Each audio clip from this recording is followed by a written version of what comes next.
bonjour, bon sabbat à toute la congrégation de la francophonie. C'est toujours très agréable de pouvoir être ici parmi vous et pouvoir partager de bons moments avec vous. La sermonnette d'aujourd'hui, je l'ai intitulée Profiter de la mortalité pendant qu'elle dure. Profiter de la mortalité pendant qu'elle dure. La semaine où j'écris cette sermonnette a été étrangement mouvementée. Rien de très important, juste la vie qui nous lance ses habituels balles courts, autant au travail qu'à la maison.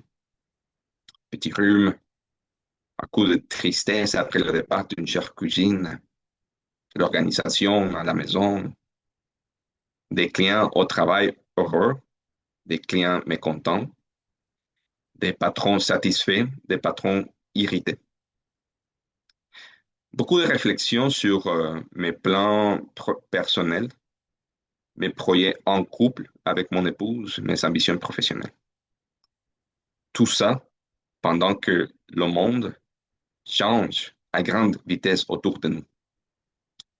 Chaque jour, il y a des nouvelles de guerre, des nouvelles de tarifs, des nouvelles d'un voisin qui est allé à l'hôpital, des nouvelles d'élections politiques. Cette surcharge d'émotions peut parfois nous donner envie de mépriser notre vie mortelle actuelle, en chérissant profondément le royaume de Dieu à venir.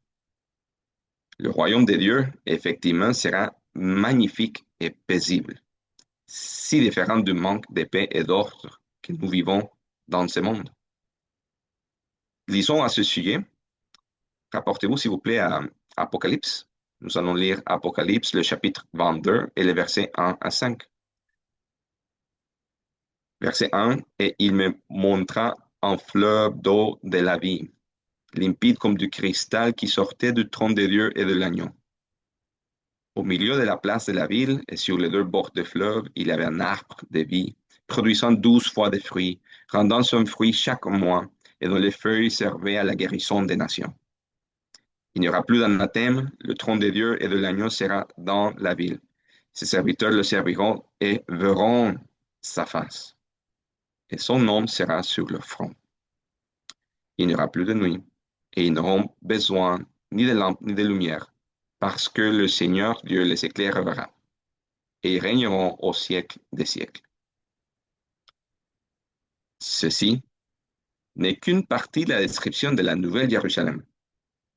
Vous pouvez lire l'intégralité des chapitres 21 et 22 de l'Apocalypse et laisser votre imagination se rendre libre pour entrevoir ce merveilleux royaume. Mais il y a un piège à toute cette attente.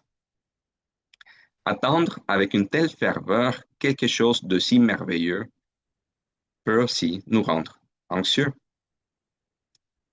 Il y a une chanson de Silvio Rodríguez, célèbre auteur-compositeur cubain, intitulée, je traduis en français, Le jour heureux qui approche. Le jour heureux qui approche. Dans cette chanson, le chanteur, il imagine une belle journée d'avril qui arrive, même s'il est encore en novembre. Il visualise cette future journée d'avril remplie de lapins, d'oiseaux, de soleil et d'odeurs joyeuses. Mais à la fin de la chanson, il chante. Et l'anxiété me creuse profondément ici, dans la douceur. Elle me creuse, facile à creuser, comme pour faire s'enfoncer le jour heureux qui arrive. Ça, c'est typique de la nature humaine. Nous désirons tant une bonne chose qu'elle finit par nous tourmenter. Jésus savait que nous devenions anxieux et nous inquiétons du monde qui nous entoure. Il nous dit de rechercher son royaume, mais de ne pas nous inquiéter du lendemain. Rechercher son royaume, mais de ne pas nous inquiéter du lendemain. Rapportez-vous, s'il vous plaît, à l'Évangile selon Matthieu, Matthieu chapitre 6, et nous allons lire les versets 31 au 34. Verset 31. Ne vous inquiétez donc point et ne dites pas que mangerons-nous, que boirons-nous, de quoi serons-nous vêtus? Car toutes ces choses, ce sont les païens qui les recherchent. Votre Père céleste sait que vous en avez besoin. Cherchez premièrement le royaume et la justice de Dieu, et toutes ces choses vous seront données par-dessus. Ne vous inquiétez donc pas du lendemain, car le lendemain aura soin de lui-même. À chaque jour suffit sa peine.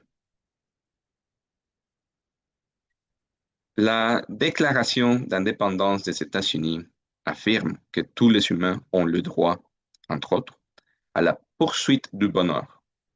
La poursuite du bonheur. Jésus nous enseigne que ce bonheur, cette paix, cette plénitude viennent de la recherche de son royaume. S'inquiéter de demain et poursuivre son royaume ne devrait pas aller de pair. Dernièrement, j'ai lu une publication sur le bonheur. Cela a été une véritable bénédiction au milieu de la semaine mouvementée à ce moment-là. Au cœur des turbulences extérieures et intérieures, cette lecture accompagnée de la prière et de l'étude de la Bible a été une grande source de réconfort.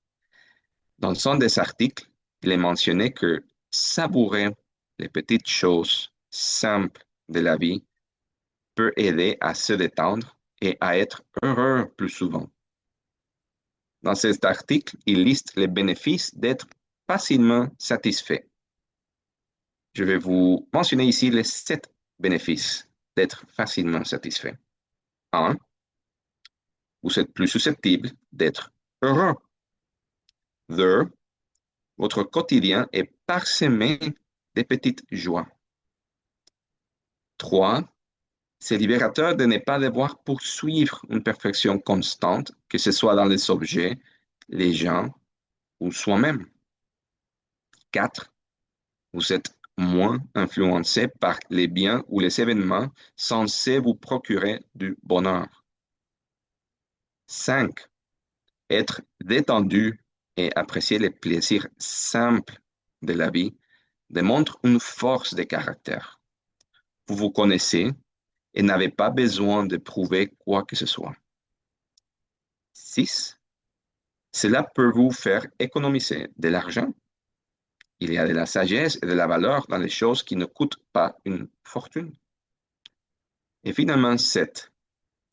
Vous restez perspicace et avez des valeurs élevées, mais vous choisissez où et quand les appliquer, tout en appréciant les subtilités de la vie qui sont enrichissantes et inspirantes. Le jour où j'écris cette sermonnette s'est terminé par des discussions tendues avec des clients anxieux. Cela m'a enfermé dans un cercle vicieux d'anxiété intérieure à propos de mes plans personnels et professionnels. Alors que je me noyais dans ma petite mais bien réelle goutte d'eau, je suis allé à l'épicerie acheter du pain et une boisson. Les files d'attente étaient pleines et je voulais simplement payer mes 2 petits articles. Un employé de l'épicerie m'a fait signe directement qu'il allait ouvrir une nouvelle caisse. Alors que je m'approchais, un autre homme est arrivé au même temps que moi, mais très poliment, il m'a laissé passer en premier. Ça m'a surpris. Pendant que je payais, cet homme, il m'a dit qu'il était naturel que je passe devant, puisque l'employé m'avait fait signe à moi en premier. Et il a ajouté qu'il ne pouvait pas me voler ma place, car ce genre d'attitude manque de politesse et ne mène qu'aux guerres qu'on le voit dans le monde. Je l'ai remercié extérieurement et lui ai souhaité une bonne journée. Intérieurement, je lui étais profondément reconnaissant. Ce petit geste, simple, a apaisé mon âme. Vous vous souvenez de Matthieu 6 qu'on a lu? Jésus nous dit de regarder les petites merveilles de la vie et de ne pas nous inquiéter. Retournons à Matthieu. Matthieu 6. Cette fois, nous allons lire les versets 26 au 30. Verset 26. Regardez les oiseaux du ciel. Ils ne sèment ni ne moissonnent. Ils n'y recueillent rien dans des greniers. Et votre Père céleste les nourrit. Ne valez-vous pas beaucoup plus qu'eux? Qui de vous, par ses inquiétudes, peut ajouter une coudée à la durée de sa vie? Et pourquoi vous inquiétez au sujet du vêtement? Observez comment croissent les lits des champs. Ils ne travaillent ni ne filent. Cependant, je vous dis que Salomon même, dans toute sa gloire, n'a pas été vêtu comme l'un d'eux. Si Dieu revêt ainsi l'herbe des champs qui existe aujourd'hui et qui demain sera jetée au feu, ne vous vêtira-t-il pas bien plus, gens de peu de foi? Profitons de la mortalité, en attendant l'Éternel, sans être anxieux de son arrivée. Merci et bon sabbat.